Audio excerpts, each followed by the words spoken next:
لہٰذا جو ہے آپ کو جو ہے اس کا اجر ملے گا۔ وہ کہنے لگا مجھے اس کی کچھ بھی پرواہ نہیں، ابن زیاد نے ڈھیروں انعام کی جو ہے وہ آفر کی ہوئی ہے، لہٰذا میں انعام حاصل کرنا چاہتا ہوں۔ بہرحال یہ دونوں بچوں کو لے کر جو ہے باہر جا کر ایک مقام پر پہنچ کر ان دونوں بچوں کو جو ہے وہ شہید کر دیتا ہے۔ جب شہید کر دیتا ہے پھر ان دونوں کا سر جو ہے ابن زیاد کے پاس پہنچا دیتا ہے۔ جب ابن زیاد کے پاس ان دونوں کا سر پہنچایا گیا، ابن زیاد کہتا ہے خدا تیرا بھلا نہ کرے کہ میں نے تو یزید سے یہ وعدہ کیا تھا کہ میں مسلم بن عقیل کے دونوں شہزادوں کو تمہارے پاس پہنچا رہا ہوں، اگر یزید نے دعویٰ کیا، یزید نے کہا کہ ان دونوں بچوں کو ہمارے پاس زندہ پہنچاؤ، تو میں یزید کو کیا جواب دوں گا؟ لہٰذا ابن زیاد نے حکم دیا کہ اس شخص کو بھی جو ہے وہاں پر قتل کر دیا جائے۔ اس شخص نے دنیا کی دولت کے لالچ میں آ کر جو ہے اہل بیت اطہار کے عظیم چشم و چراغ اور اہل بیت اطہار کے یہ جو ہے دو شہزادوں کو قتل کیا، تو اللہ تبارک و تعالیٰ نے اس کی دنیا کو بھی برباد فرما دیا اور اس کے دین کو بھی جو ہے اللہ تبارک و تعالیٰ نے ضائع فرما دیا۔ اسی لیے کہا جاتا ہے کہ نہ خدا ہی ملا، نہ وصال صنم، نہ ادھر کے رہے نہ ادھر کے رہے۔ تو یہ امام مسلم بن عقیل رضی اللہ تعالی عنہ کی مبارک شہادت اور آپ کے مبارک دونوں شہزادوں کی مبارک شہادت کا مبارک تذکرہ 3 ذی الحج شریف کو امام علی مقام امام حسین رضی اللہ تعالی عنہ آپ مکہ المکرمہ سے یہاں کوفہ کے لیے روانہ ہوتے ہیں اور 82 افراد پر مشتمل یہ مبارک قافلہ ہوتا ہے اور ایک مقام پر پہنچے پرستک شاعر آپ سے ملاقات کرتا ہے، آپ سے ملتا ہے، آپ ان سے کوفہ والوں کے حالات معلوم کرتے ہیں۔ امام علی مقام امام حسین رضی اللہ تعالی عنہ سے پرستک شاعر نے کہا کہ اے امام علی مقام، کوفہ والوں کے حالات یہ ہیں کہ ان کی تلواریں جو ہے ان کی تلواریں بنو امیہ کے ساتھ ہیں اور ان کے دل آپ کی محبتوں میں دھڑکتے ہیں، لیکن اس کا مطلب یہ ہے کہ ظاہر میں وہ ان کے ساتھ ہیں لیکن باطن میں جو ہے وہ آپ کے ساتھ ہیں۔ اور پھر امام علی مقام امام حسین رضی اللہ تعالی عنہ نے فرمایا اللہ تبارک و تعالی وہی فرماتا ہے جو ہمارے مقدر میں لکھا ہوا ہوتا ہے، جو ہمارے حق میں بہتر ہوتا ہے، اللہ تبارک و تعالی وہی فرماتا ہے۔ پھر یہ قافلہ آگے بڑھتا ہے، آگے بڑھتے بڑھتے ایک منزل پر جو ہے امام جعفر طیار رضی اللہ تعالی عنہ کے صاحبزادے عبداللہ وہ آئے، ایک خط لے کر آئے جس میں امام جعفر طیار رضی اللہ تعالی عنہ نے لکھا تھا کہ جب میرا خط آپ کو ملے خدا کے لیے آپ واپس لوٹ آئیے گا، آپ یہاں پر جو ہے آگے مت بڑھیے، آگے آپ کا جانا جو ہے صحیح نہیں۔ امام علی مقام امام حسین رضی اللہ تعالی عنہ نے وہ خط پڑھا لیکن آپ نے منع فرما دیا، انکار فرما دیا کہ ہم اپنی منزل کی جانب ضرور ضرور جائیں گے، اور وہیں پر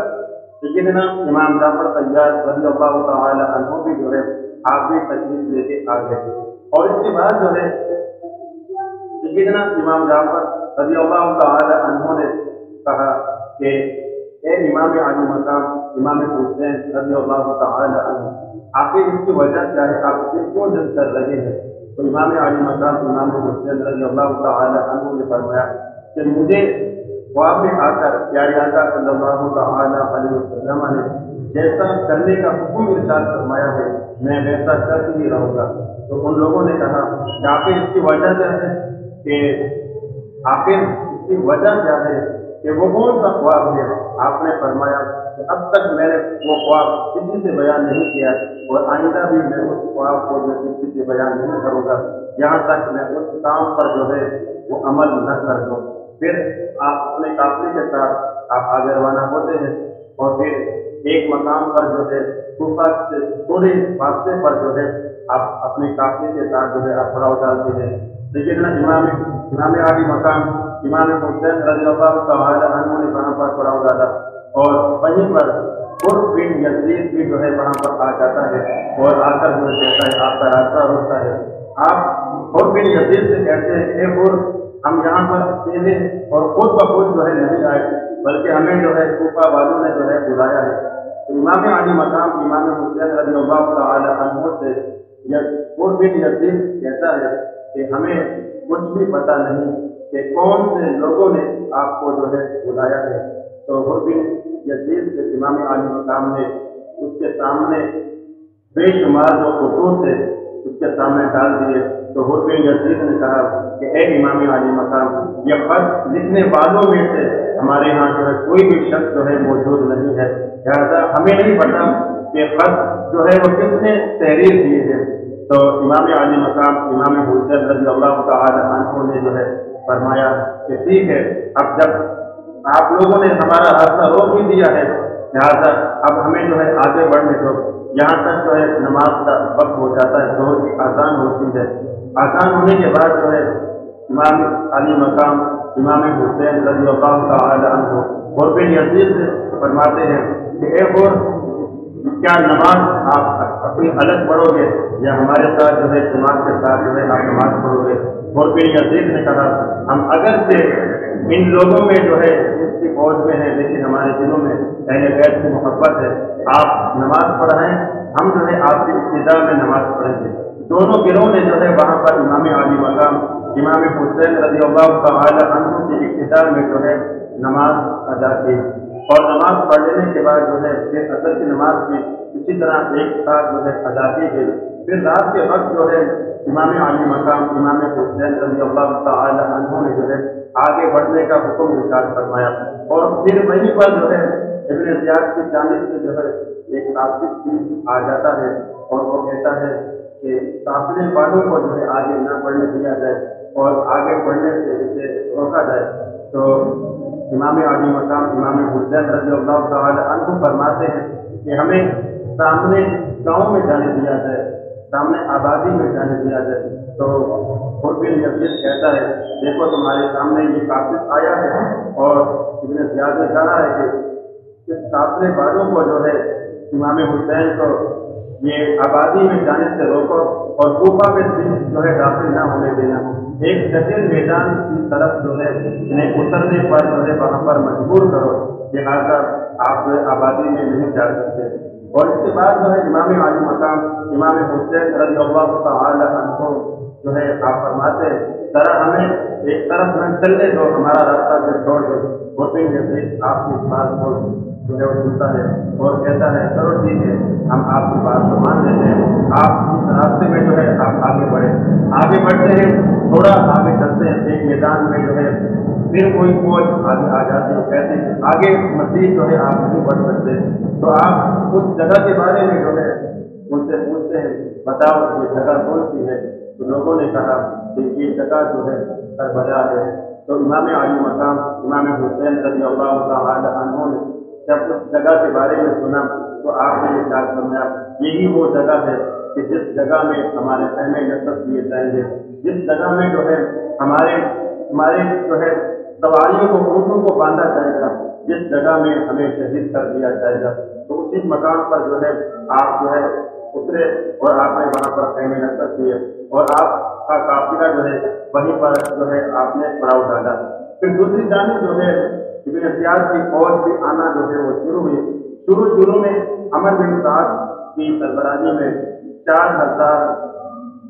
فوج کا لشکر جو ہے وہ آتا ہے، اور آپ کو جو ہے سن کر حیرت ہوگی عمر بن سعد جو ہے عمر بن سعد مشہور صحابی رسول، اشرف مبشرہ کے صحابی سیدنا سعد بن ابی وقاص رضی اللہ تعالی عنہ کے جو ہے صاحبزادے ہیں، بیٹے ہیں، لیکن رے کی محبت کے لالچ میں اور رے کی حکومت کے لالچ میں جو ہے آ کر جو ہے اس نے امام عالی مقام امام حسین رضی اللہ تعالی عنہ سے جو ہے مقابلہ کیا۔ اب یہ لشکر بہت مختصر تھا، یہ قافلہ بڑا مختصر تھا، 82 افراد پر مشتمل یہ قافلہ تھا، لیکن دوسری جانب ابن زیاد کے دل میں اتنا خوف تھا، اس نے سب سے پہلے 4000 افراد پر مشتمل فوج جو ہے وہ بھیجی، اور پھر جو ہے بار بار فوج کو بھیجتا رہا، یہاں تک کہ میدان کربلا میں ابن زیاد کی فوج کی تعداد جو ہے 22000 کے برابر جو ہے وہ تعداد ہوگی۔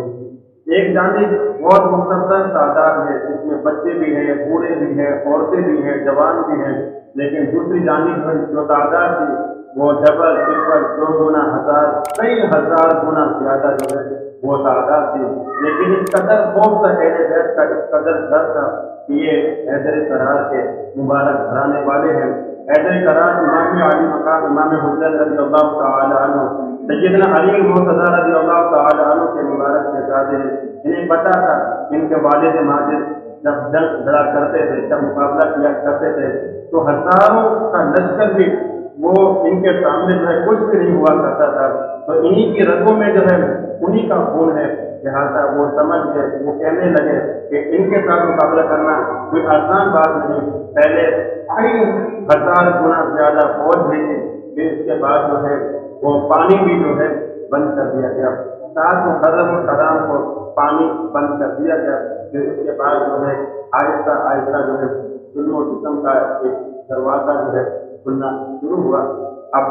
آنے والے جو واقعات ہیں، شہادتوں کا جو سفر ہے 10 محرم الحرام کو شروع ہوا، اور چند ایک واقعات جو وہاں پر رونما ہوئے تھے وہ انشاءاللہ کل کی نشست میں سنیں گے۔ اللہ تبارک و تعالی ہمیں ان مبارک نشستوں کی برکات نصیب فرمائے، اہل بیت کا تہوار کے ساتھ سچی پکی محبت نصیب فرمائے۔ واقعہ